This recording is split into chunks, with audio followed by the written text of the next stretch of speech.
Добро спакуван во кутија од колачи од една затворска соба, мобилниот телефон стигнал до Васил Јованов, возачот кој ја усмрти 22-годишната Фросина Кулакова.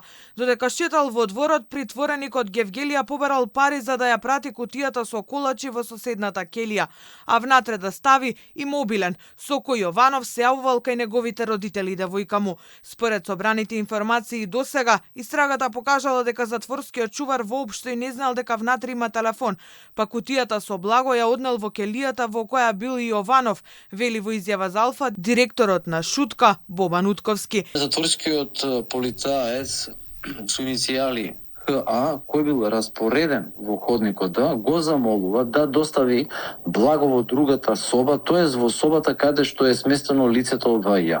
При тоа, не посочувајќи ни едно лице од собата за да не се посомнева затворскиот полицаец, тропаат на врата и бараат од затворскиот полицаец да им се даде нешто благо, бидејќи одредено лице во собата не му било добро, му бил паднат шекерот.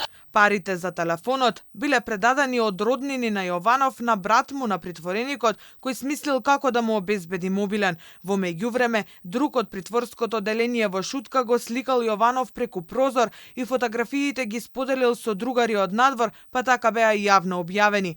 По добивањето на телефонскиот апарат, притвореното лице се јавува на член од неговото семејство, за да членот на од неговото семејство го однесе одредена сума пари кај братот на лицето ВБ, кој што е брат на притвореното лице од ИБ. Направен е претрес, телефонот е одземен, притворените лица се разместени во различни крила, земени се писмени изјави. Сите кои учествувале се разместени во различни крила во Шутка, а истрагата продолжува, вели Утковски, која меѓу другото треба да покаже како телефонот воопшто се нашол внатре во келиите, со оглед на тоа дека секој поминувани скенер пред да влезе во притворот, и од обвинителството за организиран криминал вела дека ги следат случувањата во затворот и ќе постапат откако ќе ги добијат потребните извештаи. Претходно, директорот на управата за извршување санкции Александар Пандов најави дека започнуваат војна против корумпираните службеници во затворите, ќе има најстроги казни и бркање од работа за виновниците. Семејството на Фросина му се заблагодари на Пандов за брзата реакција. Како семејство се чувствуваме должни да изразиме јавно благодарност што ни ја враќаш вербата дека државата конечно ќе почне да функционира, односно дека веќе функционира, дека злосторниците, убиците ќе го добијат третманот кој им следи, со што ни дава верба дека и судскиот епилог и казните кои ќе ги добијат ќе бидат адекватни. Уште еднаш благодарност до тебе, до директорот на Шутка и до целиот твој тим, од цело семејство, пријатели и колеги на Фросинче.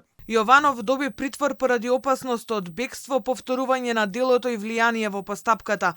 Тој преку неговиот адвокат се противел и барал да се брани од слобода или судот да му определи алтернативни мерки како домашен притвор или одземање на пасош, но не прифатиле. Според обвинителството кое води истрага за сообраќајката во која загина Фросина Кулакова, возачот бил под дејство на алкохол и без возачка кога ја прегалзил на пешачкиот премин.